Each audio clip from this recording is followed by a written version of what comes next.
Hi everyone. Thank you. My name is Fadzai Matsingira.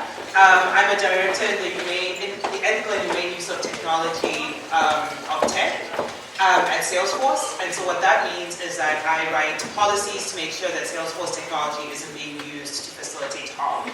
My pronouns are she, her, hers. And I am so thrilled to be here for the BYP Leadership Conference. Have you guys been having a good day? Lots of good sessions? Yeah. Oh, solid answer this time. Thank you. We've got an amazing panel lined up. We're going to be talking a little bit about the insights around how to think about skills, reskilling, and really just building your network at work. I'm ecstatic to be joined by these phenomenal women, and I'm going to let them introduce themselves. Danny, let's start with you.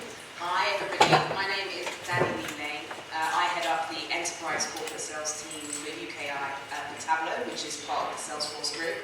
Our team is responsible for delivering and maintaining growth within the enterprise business and supporting our enterprise colleagues. I'll hand over to Laura. Hi everyone, I'm Laura Ambrose. I've been at Salesforce for 5 years and I work in customer success. So my title is Principal Success Manager, and essentially when a customer comes on board to us, I help and guide them to understand value from their investment and ensure that they have the right resources to them and enable them onto the platforms. Awesome, thank you. So I'm going to jump into some questions and then we'll do a Q&A afterwards as well. And so just to set the stage, I would love to hear a little bit more about your personal and professional journeys and what inspired you to get into the role that you're in now. And I'll start with Laura and then go to Dan. Sure, so if I start from university, so I did a master's in e-business, and that naturally kind of moved me into the technology space. So I've always worked for vendors, so for technology companies, and specifically in the ad tech space, which is around advertising and how technology can support marketers in delivering the best messages to their customers. So I've always worked specifically from a client-facing perspective, in account management, customer success, and there really I've grown to learn how to strategically support customers in their vision to deliver the best marketing experiences. So this is kind of how it led me into Salesforce, from my experiences through supporting customers and building relationships and working on data-specific, technology-driven responses. Thank you. Danny? Yeah, so I guess a little bit different to Laura. I don't have any formal education. I left education at 17. I had my son. And I got my first sales role at 17, actually, for those of you that might remember at Phones for You. Anyway, I won't do it. And I started on sales, and I loved it. I think that we all have strengths that we own, that we have, that have nothing to do with our education. And so if you're in this room and you didn't go to uni or you're not sure what to do, just know that you have talents that you can embrace without having to have a formal education. So I did that for a few years at Phones for You. I needed something more corporate, more stable. I had a son, I wanted to grow in my career, and I got a job selling advertising space for the Daily Mail and the London Metro. And I stayed in that area for about a decade. And then I wanted to move into tech. And it was a tough one because I didn't have any tech experience. And we'll talk a little bit more about that journey of the changing career a little bit later on. But for me, it was all about perseverance. So I was really excited to finally land a role at Salesforce in 2020. And it's been super exciting. It was fun and joyful. I think that's incredible because we have such different paths that have been taken in order to get to where you are. And so thinking about that, I think upskilling and reskilling is something that comes up a lot when you're thinking about career growth.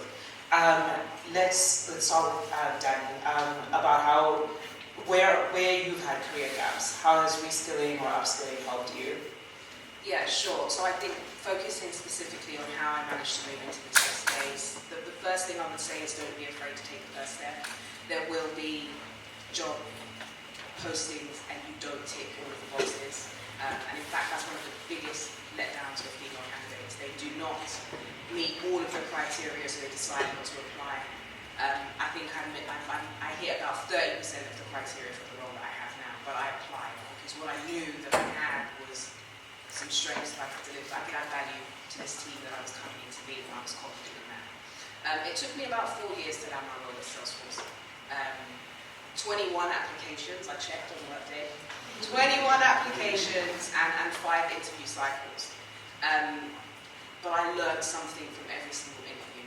And I know that if I didn't keep trying and I tried to learn by myself without having that feedback, I wouldn't be where I am today. I met people, networked, I gained a mentor in that time. Don't be afraid to reach out to people on LinkedIn that look like you, that are doing something that you want to do, because trust me, they're happy to help you. They understand the journey, they've done it. Don't be afraid to send a message and ask for help. I think the turning point for me was discovering Trailhead, which is a Salesforce tool which gives training and education, and I learned everything. I learned how to hire the Salesforce way, I learned how to lead the Salesforce way, how to manage the Salesforce way, and over 12 months I completely changed my perspective and was able to land the role. So that's me. So I'm actually going through this process at the moment because I had a baby last year and I took a year off work, and when I returned, everything was different. The faces in my team were the same, but the products were completely different, and I was like, okay, so what do I do now? So I'm actually going through the process of training to really upskill to actually support my customers. So kind of some of the things I'm doing is, one, learning the specific products that I need to learn. But doing certification, so at Salesforce, you can actually use Trailhead, like Danny mentioned. It's an online learning platform, and you can actually do a number of different courses to then get certifications. So that's what I'm doing at the moment to actually be able to do my job. So going through the certification process, and I'm also looking at doing a couple of courses around account management types of conversations. So one around change management. So a lot of my customers go through big changes when they adopt technology. And a lot of the time they're asking me for advice, or they don't realise they need that advice. So it's about me going in and being able to lead in that conversation and ensure that the customers are actually focusing on the right employees and the blockers that they may face. So I'm doing a course in change management. But essentially, in the technology space, a lot of things change so quickly. So what I've noticed is I have to keep upskilling, and this is going to be a continuous thing, but it's so important because the conversations change. Companies, they may divert into different areas, so you have to be able to talk to your customers in their language, and I can only do that if I upskill. Thank you. And so I think what I'm picking up is one, reskilling, so when you have to change careers, and then two, upskilling in order to keep up with in tech where things are constantly changing. And then how Trailhead was so helpful to both of you, even in those spaces, which I think is really cool. Let's switch to the topic of self-promotion, which I think is a skill in and of itself and something that I know that I struggle with. And it just feels harder thinking about self-promotion when you're from home. And I think especially as a Black woman. If you guys have any advice on how you continue to talk to your teams about the value that you bring and how you continue to show that value and self-promote yourselves. Let's start with Laura. It's funny because actually before I got here, I was speaking to my manager's manager. We were having coffee, and one of the things she said to me was, "It's so nice to see your face," because I've just returned back to work. But the reason why she's seeing my face is because I've been self-promoting myself within the company. So I returned about 6 weeks ago. She said that she's seen so many different posts of me talking about particular topics that she can see is helping others. So the way I kind of look at things, and this is a learned muscle, I'm not naturally like this, but when I returned to work, I thought to myself, okay, my team are obviously at a different level now because they've been continuously learning different things, so what can I do? So I just start off small, really. I might talk about something that doesn't really, to me, I don't think it's a big thing, but to somebody else, it could be a valuable piece of information.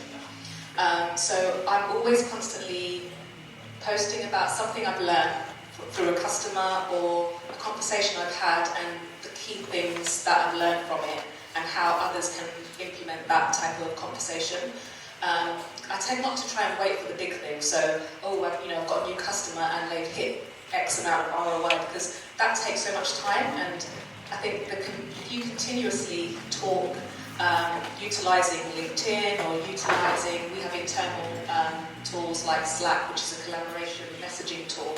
I'm always trying to utilise those to highlight things I've done, but also things that other people have done.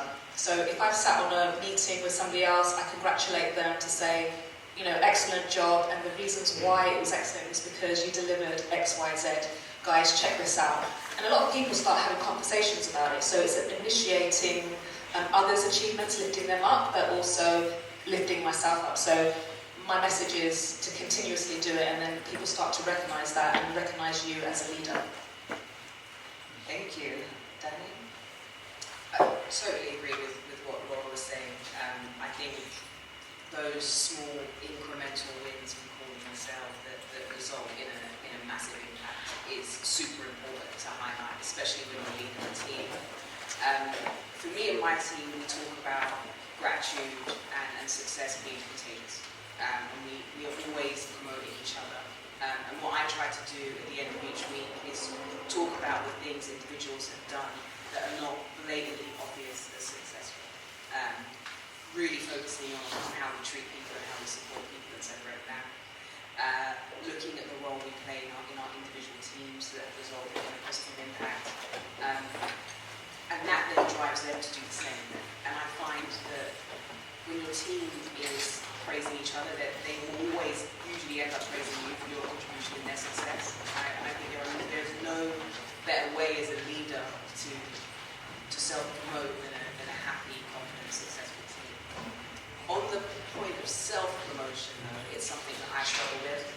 And I think it leads back to being a child and being told that don't show off, right? Don't show off. So we're in this kind of trap of hiding our light under a bushel. And so I feel uncomfortable talking about the things that I've done that I'm successful at. And I'm also uncomfortable receiving compliments. So that's kind of a me problem. But also, if you find yourself in a situation where you are self-promoting and you are talking about your success, and that is being received as anything other than positive, you are in the wrong room. It is okay to self-promote because everybody else is doing it and they're winning because of it, and so it's okay for you to do it too. So if it's not welcome, you need to take that good energy, that great talent that you have, and you need to take it somewhere that they're going to appreciate it. And that is what I would say. That's it. Can I just add a little other thing, because I just remembered something that someone actually taught me on a course that I was on. So from a self-promotion perspective, you may want to show people certain characteristics of yourself.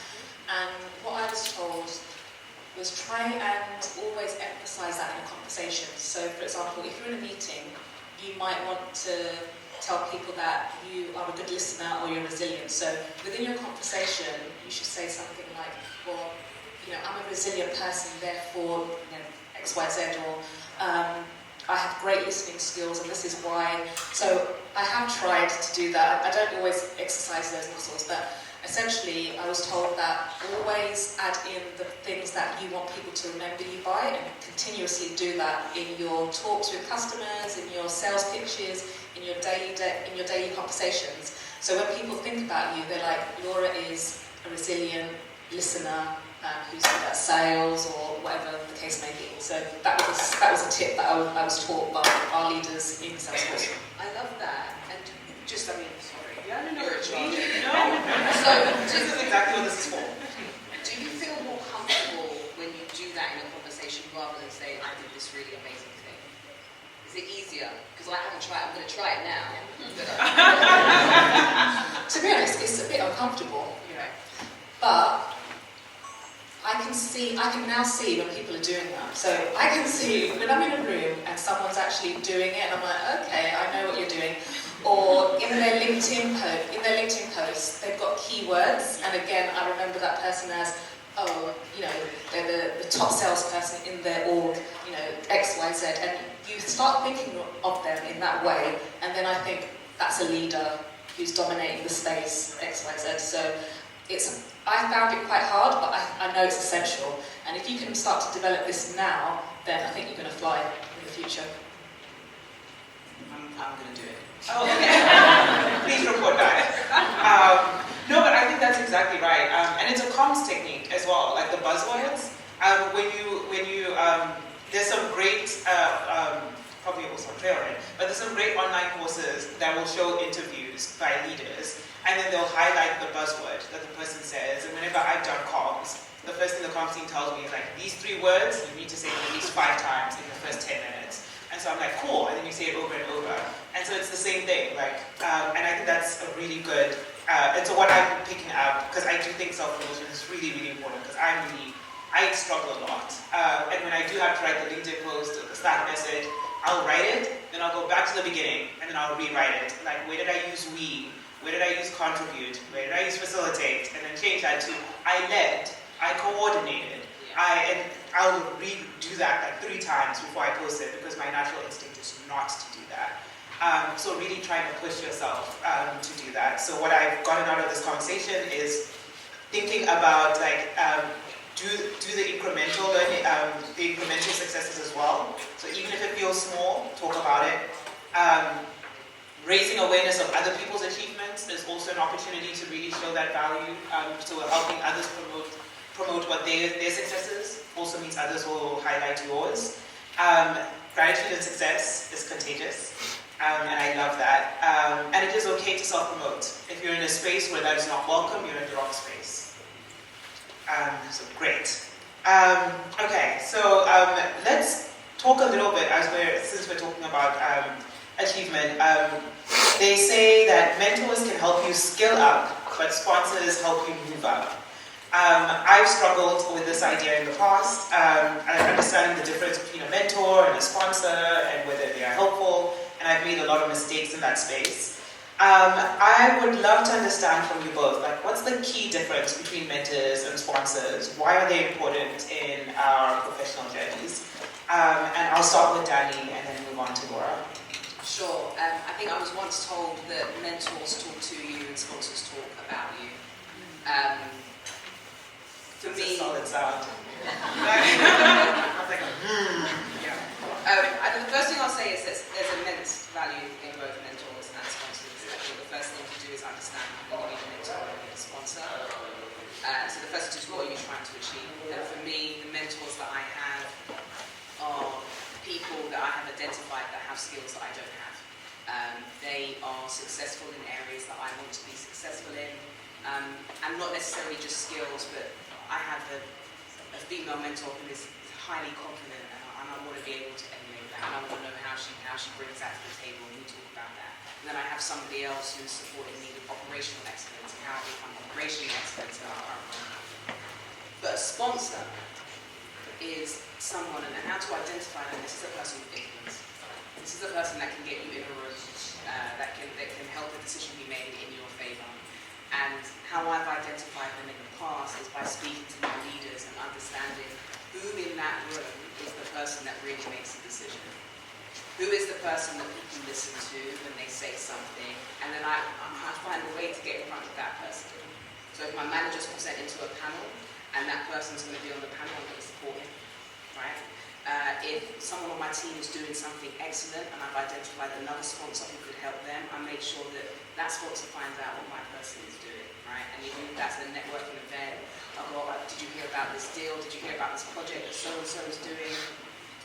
The difference between the two for me, and as a salesperson, I'm results driven, so I think about this in terms of speed to result. You could work with a mentor for many years, it would be very rewarding, it would be very, very valuable. A sponsor can get something done for you very, very quickly.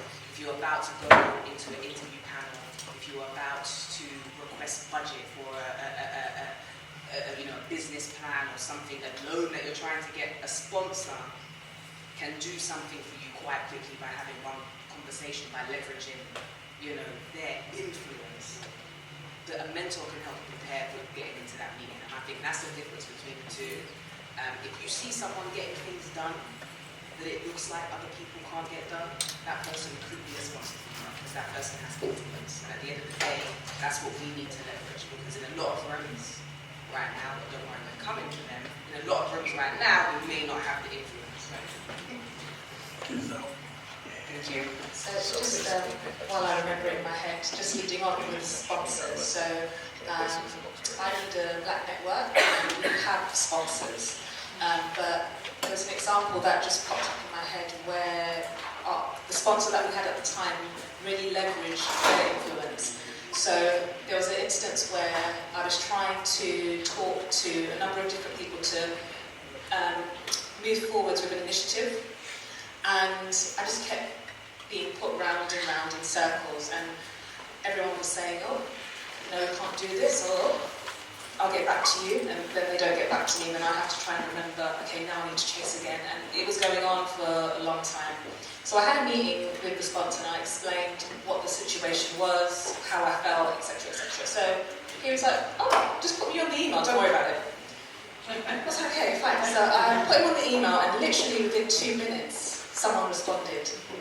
Now, unfortunately, that didn't make me feel great, because I could see that obviously I was a bit lower in the chain, but it's the fact, this is a specific example of from a quality perspective, but it was the fact that this man just put, and it wasn't even a long email, it was a few words. Next minute, someone responded, other people started getting added into the chain, there was a meeting arranged, and the meeting was arranged within a week. And then all I had to do was keep pushing my sponsor to continue the momentum. And that's where I firsthand saw the power of a sponsor in that sense. For my own personal, individual kind of contribution, I still probably need to find a sponsor. So that's where, and I know what I need to do. So really, as Danny said, looking at the people of influence, I kind of know who I could approach. So especially within my department, and I know the people that can introduce me to them, to introduce that relationship. So I'm going to try and exercise my relationships with colleagues who have direct relationships with sponsors that I know are going to help within my particular area. But with mentors, I do have a number of different mentors, and it's a shame because early in career I didn't ever hear about a mentor. No one ever spoke to me about a mentor. No one ever brought up the conversation, and I didn't have the knowledge to know about this. So probably in the first 7 years I didn't have any, it was just me doing my own thing in a room where I was probably one of the only. And the one thing there is no one's going to really help you. In that sense, you've got to think about it and approach people, and then they start to help you. So I think you've just got to take that first step, be confident, and start to talk to people. My first mentor was really just someone that I saw, and I thought, I felt comfortable enough to reach out to them and say, look, can you help me with X, Y, Z? And I put a document together. I had a list of different things. It was very organised, and the person was like, okay, this is very informal, but yes, sure, let's go with this. But it was the fact that I kind of prepared it. I told them that what I was looking for, and I actually had little comments for them to add their comments in as well, so it was a bit weird, but we kind of went along with that. And naturally, he started to introduce me to other people who then became my mentors. And the one thing that I have really kind of, I guess, learned is sometimes you can have a mentor, but then sometimes you can utilize people to be kind of mentors for very short engagements. So, for example, I had a project, I'm doing a project actually at the moment, and I was a bit stuck in that project, and I wanted to get someone's perspective on how to move it forward. So I reached out to a couple of people that I knew, it was actually in sales, and we sat down and we spoke about what I needed from them. They kind of gave me some advice around it. So it's kind of like coaching, but mentoring as well, to how to have that conversation with other people, how to drive this project forwards. And I kind of said to them, look, let's continue this conversation, and we've done it like 3 times, but I know that all I need from them is really 3 engagements to then push me into the next direction. So that's the way I've kind of started doing things. So I don't have a label on mentor, but I know that they're helping me and developing me in this particular area, and then we can go our separate ways and move on. So I quite like that, because I know the type of character I am, that sometimes I can't stick with that relationship. I kind of move on and look for different other relationships, but I always try and give back as well, because I don't like to take and not give as well. And I think that's important, to your point about, like, I think that adds the difference between mentors and sponsors. There is something about a mentor relationship that I think is reciprocal. Like, if I'm mentoring someone, I take great pride in them doing well, and I hope that they will go and tell others that actually this guy was really helpful in me preparing for this or working through this career path. And then vice versa, I hope I'm able to give them advice to do that. Which feels different to your point about a sponsor that helps move something along. And so, again, just to call out, and I want to reiterate, Laura's point is never too early. I think I was the same. I felt like going and asking someone to be a mentor was like a burden on them and their time, and so I just didn't. And in hindsight, I think there are a lot of many career mistakes I could have just skipped. Had I just talked to someone pretty early on who would have been very willing to give me advice. So that's really good. Okay, so while we still have some time, because I'm not keeping an eye on the time, I forgot to stop my timer. While we still have some time, I'd love to talk a little bit about building and growing a community, especially in this hybrid world where we're also virtual. How have you done that? How have you built a community? How has it helped in your professional journey? Let's start with Laura. I like this question because at Salesforce, so we're all a part of Salesforce, right? And this is like a black network. And actually that has helped me in Salesforce in a way, because we've built a community of people that we've literally, it's kind of like family, really. At one point I remember I was sitting down in a room and we were saying that our experiences of working for this corporate company, there's about 80,000 people, within this room, we do feel like family. Because we've got shared values, we've got similar backgrounds, we have a laugh and a joke, and we know that, you know when you know the joke, the inner joke. And I think that's been really helpful for me, because I just feel more comfortable in that sense. And that's just from, maybe an ethnic background type of thing and values, but that community has really helped me. But then also I have my work community, which is from a customer success perspective. And we have like little teams where we've done little projects and things like that, and that's kind of built in terms of that community and being able to understand each other. So I guess the relationship here is the values, I guess, from a community perspective. But I've also been able to flex that, especially in COVID times, because, you know, it's one thing being in the office, but then at that time period where we were at home was a bit hard. But thinking about being online, I did a lot of reach out with people, so just to connect with people, even if it was for like 20 minutes, just to say, hey, how are you? A lot of chit-chatting, and then move on to work again. So that helped build the community spirit again, but just in a virtual world. But I love community, and I think it really helps you to love your job a bit more. Yeah, I mean, I can completely relate to what Laura's saying. I think when the Salesforce family is together, it is a vibe, and you do feel really comfortable in your authentic self, and all of those great things. I think what I wanted to do as a leader coming into Salesforce, if I wanted to feel that comfortable in my team. And I said to myself, I'm leading this team, I'm not going to be comfortable, right? We're all going to be comfortable together. And the first thing that we did, and we had to do it virtually because at this point we were all on lockdown, was really try to build psychological safety with the team. And in order to do that, I had to lead from a real position of vulnerability and honesty. And I had to be completely open with them about challenges working from home, potentially the impact on my mental health.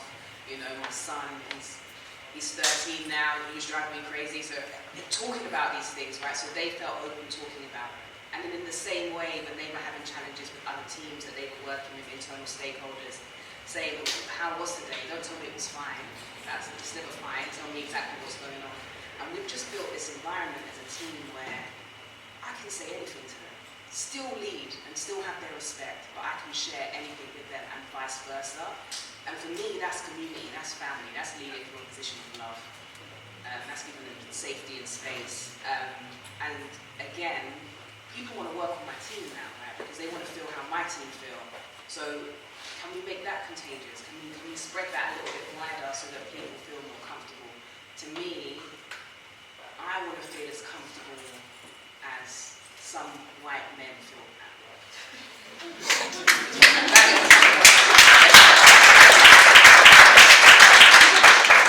That's it. That's it. That's the one. But I think specifically, so there's the shared values, but there's definitely something about community vulnerability that feels particularly important. I think pre-pandemic, I was always the, how are you? I'm great. And now someone's like, how are you? Well, day by day, you know, I'm getting along, I'm trying. And I think that matters because there's a little bit of vulnerability in that allows people to say, well, actually, yeah, me too, I'm struggling, I'm not doing well. Okay, before someone starts waving at me, I do want to make sure there's space for questions. So we're going to give it a couple of minutes. What I'm going to do is I'm going to say, as my father would, let's not pontificate and, you know, do long statements. I'm going to ask 2 or 3 people at a time to give short questions so we can get to as many questions as possible. Who do I give the roaming mic to? Okay, so we have 1, 2, yeah, we'll take 2 questions at a time. Perfect.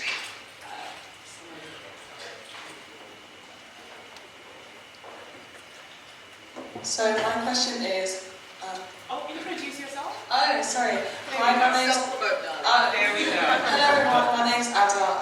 I was previously working at OMD, which is a global media company, but now I'm moving on to something a bit better. So I'm here today to come network.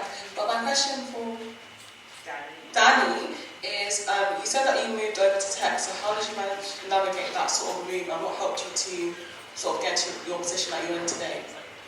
Oh, we're going to take one more question. Okay. And then we'll do it. I'm ready to go. Okay. You're in charge. Yeah, there's someone behind me. Hi, it's a question to both actually. Do you feel that you mentor without telling the individual that you're actually mentoring them? Sorry, can you say that again? Do you feel that you can mentor somebody without actually telling them that you're mentoring them? Oh, interesting. Okay. Let's start with Danny. How do you navigate your change within tech? I think the first thing I did, and I said to myself, actually the first thing I did is I took a psychometric test. Write this down. It's called Strength Finder 2.0. And what that did is that told me what my strengths were. And it told me what the blind spots were that those strengths gave me. So the first thing I needed to establish is, yes, I want to do this job in tech. Let me just make sure that I can do this job in tech. And this is a psychometric test that just tells you what your strengths are. And it turns out I lead with strategy. And what that told me is that I can absolutely lead a team in tech. And then I have all of these other things that I'm great at. I'm great at coaching, I'm great at developing sales teams, I'm great at problem solving. And all of those things that I was doing in my previous sales role, I could transfer over. What I needed to do was gain an understanding of how cells are developed in the enterprise SaaS space. There is a different process. A lot of the ingredients are the same, but I didn't have any idea what that was. So the first thing I did was I made some connections on LinkedIn, and I made some friends with some black colleagues that were working at places like Salesforce, like Microsoft. Wherever you're going next on your new journey, make sure that you link up with the ERG, the black community. If they don't have one, build one. Because that was able to me to make connections at other companies, and then speak to those salespeople about, okay, so what do your leaders do? What is the sales process? What are the real challenges that you're experiencing? That coupled with Trailhead, which is free, by the way. Again, write that down. You know, that is going to give you, you can go on, as you said, obviously, there are accreditations you can do, there is a cost of that, but there's a whole host of other things that you can learn. And for me, I just needed to understand, we were both getting to the same end goal, which is making money, but they had a different journey. I had to understand the journey, and once I got that, I was making progress. Just add on the travel bit, because yesterday we had an all hands and we listened to a lady that transformed her career. So she had been working for Salesforce, I think, was it a couple of years maybe, and she was working within our workplace services, I believe. So that's like the reception team, so they welcome you and stuff like that. And in lockdown, she decided to start doing Trailhead. Because she's not in the office specifically, so there's probably a number of things that she can no longer do. So she started to use Trailhead, the online learning platform, and she started to learn different things. She started to do certifications within Salesforce, etc. And we have these different levels, and she became a triple ranger, which is really hard to do. Like, I'm a ranger, and that took me years to get to that point. So she did this within 2 years, and that in itself shows a level of dedication, but also it's very recognised within the industry.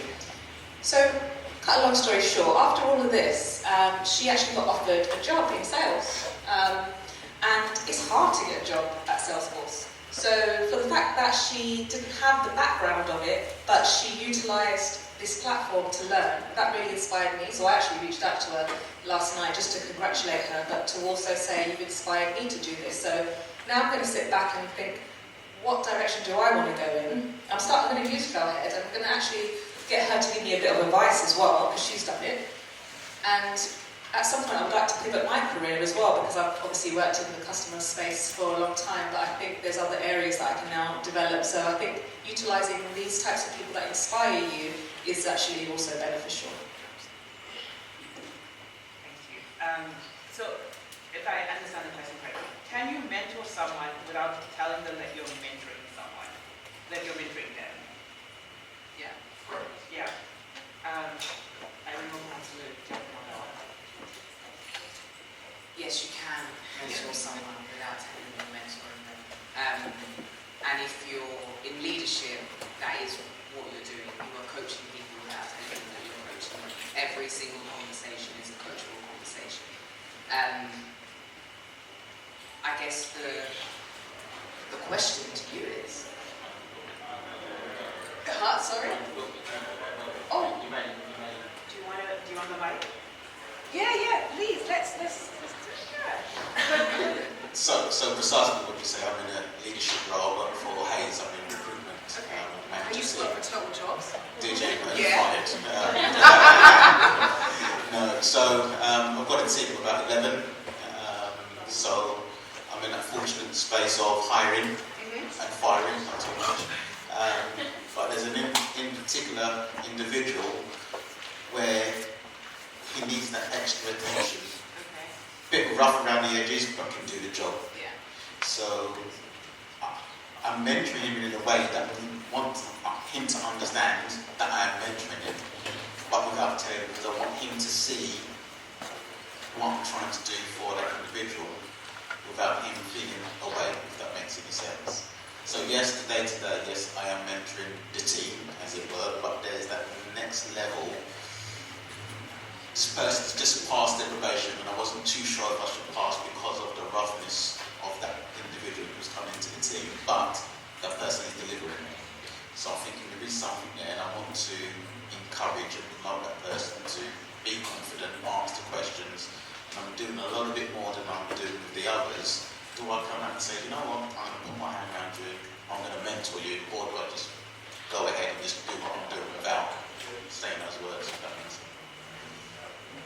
tell them what you're doing.